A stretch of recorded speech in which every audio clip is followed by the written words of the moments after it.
हम सब संगीत सुनते हैं, लेकिन क्या कभी ये सोचा है कि हम उसे महसूस कैसे करते हैं? क्या ये अनुभव सिर्फ हमारे कानों तक ही सीमित है? आज हम इसी सवाल के इर्द गिर्द घूमेंगे और संगीत के उस अनुभव को समझने की कोशिश करेंगे जो सिर्फ सुनने से कहीं ज्यादा गहरा है। तो जरा सोचिए, क्या हो अगर सुनना सिर्फ कानों का काम ना हो? क्या संगीत को महसूस करने के और भी तरीके हो सकते हैं? चलिए आज इसी सवाल की तह तक चलते हैं। अपनी कहानी के पहले हिस्से से शुरू करते हैं। यहाँ हम देखेंगे कि कैसे एक आवाज की पहचान और उसका मतलब पूरी तरह से बदल सकता है। तो देखिए, कहानी शुरू होती है पुंगी से। इसकी आवाज इतनी तीखी और इतनी चुभने वाली थी कि सम्राट औरंगजेब ने इसे अपने शाही दरबार से बैन ही कर दिया। लेकिन फिर एक नाई ने इसी पुंगी को एक नया रूप दिया। उसने एक प्राकृतिक खोखले तने में 7 छेद किए और जब इसे बजाया गया तो जो धुन निकली वो बहुत ही नरम और सुरीली थी। और बस यहीं से शहनाई की शुरुआत हुई। और जानते हैं, ये नई सुरीली आवाज लोगों को इतनी पसंद आई कि शहनाई की धुन को शुभ माना जाने लगा और देखते ही देखते ये मंदिरों और शादियों का एक जरूरी हिस्सा बन गई।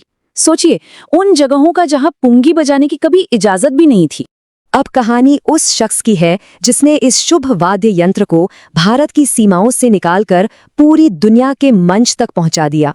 ये उस्ताद बिस्मिल्लाह खान की यात्रा है। 1937 में उन्होंने ऑल इंडिया म्यूजिक कॉन्फ्रेंस में शहनाई को एक नई पहचान दी। फिर 1947 में जब भारत आजाद हुआ तो उनकी शहनाई लाल किले से गूंजी और पूरे देश की आवाज बन गई। और आखिरकार 2001 में उन्हें भारत के सर्वोच्च नागरिक सम्मान भारत रत्न से सम्मानित किया गया। लेकिन जानते हैं उनका सबसे बड़ा योगदान क्या था? उन्होंने शहनाई को सिर्फ शादी ब्याह और समारोहों के वाद्य यंत्र से उठाकर शास्त्रीय संगीत के बड़े बड़े कॉन्सर्ट मंचों तक पहुंचाया। मतलब उन्होंने सिर्फ शहनाई का मतलब ही नहीं बदला, बल्कि उसकी जगह भी बदल दी। तो बिस्मिल्लाह खान ने हमें दिखाया कि कैसे संस्कृति किसी आवाज की मायने बदल सकती है। अब हम अपनी कहानी को एक ऐसे विचार की ओर ले चलते हैं जो सुनने की परिभाषा को ही चुनौती देता है। ये शब्द है मशहूर परकशनिस्ट एवलिन ग्लेनी के। जरा इन पर गौर कीजिए। सुनना असल में छूने का ही एक खास रूप है। ध्वनि तो बस हवा का कंपन है। ये एक बहुत ही क्रांतिकारी विचार है जो हमें सुनने के बारे में फिर से सोचने पर मजबूर करता है। एवलिन ग्लेनी प्रोफाउंडली डेफ हैं। पर रुकिए, इसका मतलब ये बिल्कुल नहीं है कि वो सन्नाटे की दुनिया में रहती हैं, जैसा ज्यादातर लोग सोचते हैं। इसका बस ये मतलब है कि उन्हें जो ध्वनि सुनाई देती है उसकी क्वालिटी ऐसी नहीं होती कि सिर्फ सुनकर ही बात को समझा जा सके। तो सवाल ये है कि वो संगीत कैसे सुनती हैं। ग्लेनी बताती हैं कि उन्होंने अपने शरीर पर कंपन यानी वाइब्रेशन महसूस करके सुरों के उतार चढ़ाव में अंतर करना सीखा।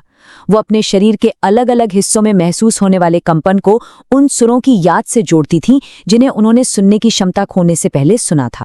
और सबसे दिलचस्प बात यह है कि ये काम कैसे करता है। वो बताती हैं कि जो नीची ध्वनियां होती हैं, मतलब लो साउंड्स, वो मुख्य रूप से अपने पैरों और टांगों में महसूस करती हैं, जबकि जो ऊंची ध्वनियां हैं यानी हाई साउंड्स, वो उन्हें अपने चेहरे, गर्दन और छाती के कुछ खास हिस्सों में महसूस होती हैं। तो क्या एवलिन ग्लेनी का अनुभव बिल्कुल अनोखा है या इसके पीछे कोई वैज्ञानिक आधार भी है? क्या हम सब संगीत को महसूस कर सकते हैं? इसी सवाल का जवाब खोजने के लिए रिसर्चर्स ने एक खास सिस्टम बनाया। आप देख सकते हैं, इसमें एक वाइब्रोटैक्टाइल बैकपैक पहनाया गया है। ये डिवाइस करता क्या है कि संगीत को शरीर के अलग अलग हिस्सों पर महसूस होने वाले कंपनों में बदल देता है। अभी एक्सपेरिमेंट बहुत सीधा सा था। 16 प्रोफाउंडली डेफ लोगों ने ये डिवाइस पहना। उन्हें 4 अलग अलग भावनाओं जैसे खुशी, गुस्सा, उदासी और शांति को जगाने के लिए बनाए गए 20 म्यूजिक पीस सुनने के लिए दिए गए और फिर उन्हें बस ये पहचानना था कि उन कंपनों से उन्हें कौन सी भावना महसूस हो रही। तो इन कंपनों से क्या पता चला? खैर, जो नतीजे आए वो काफी हैरान करने वाले थे। डेटा से ये बात बिल्कुल साफ हो गई कि लोग ज्यादा उत्तेजना वाली भावनाओं जैसे खुशी और गुस्सा को कम उत्तेजना वाली भावनाओं जैसे उदासी और शांति से आसानी से अलग कर पा रहे थे। मतलब कंपन की तेजी से उन्हें ये अंदाजा लग रहा था कि संगीत में कितनी एनर्जी है। और ये नतीजे इस बात को और भी पक्का करते हैं। खुशी और गुस्से वाले संगीत को उम्मीद से कहीं ज्यादा बार सही पहचाना गया। इससे ये साफ हो गया कि ज्यादा एनर्जी वाली भावनाएं कंपनों के जरिए बहुत अच्छी तरह से महसूस की जा सकती हैं। तो इस पूरी स्टडी का निचोड़ क्या निकला? देखिए, लोग खुशी और गुस्से के बीच तो अंतर कर पाए, क्योंकि दोनों में उत्तेजना का लेवल बहुत हाई था।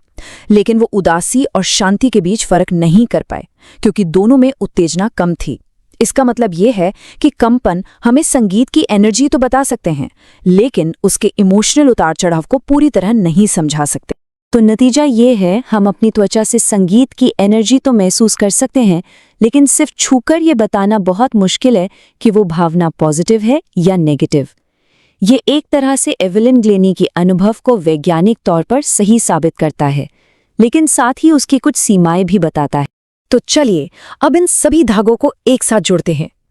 बिस्मिल्लाह खां ने दिखाया कि हमारी संस्कृति ये तय करती है कि हम किसी आवाज को क्या मतलब देते हैं। एवेलिन ग्लेनी ने यह साबित किया कि सुनना सिर्फ कानों का नहीं, बल्कि पूरे शरीर का अनुभव हो सकता है। और विज्ञान इस बात की पुष्टि करता है कि हाँ, हम अपनी त्वचा के जरिए संगीत की इमोशनल एनर्जी को महसूस कर सकते हैं। इसका सीधा सा मतलब ये है कि संगीत सिर्फ वो नहीं है जो हमारे कानों में जाता है। ये एक बहुत ही गहरा, एक बहुत ही रिच एक्सपीरियंस है, जिसे हमारी संस्कृति, हमारा शरीर और हमारी भावनाएं मिलकर बनाती हैं। और ये हमें एक बहुत ही दिलचस्प सवाल पर लाकर छोड़ देता है। अगर ध्वनि को महसूस किया जा सकता है, तो हमारी पारंपरिक 5 इंद्रियों के परे और क्या-क्या हो सकता है जिसे हम महसूस कर सकते हैं? इस पर सोचिएगा जरूर।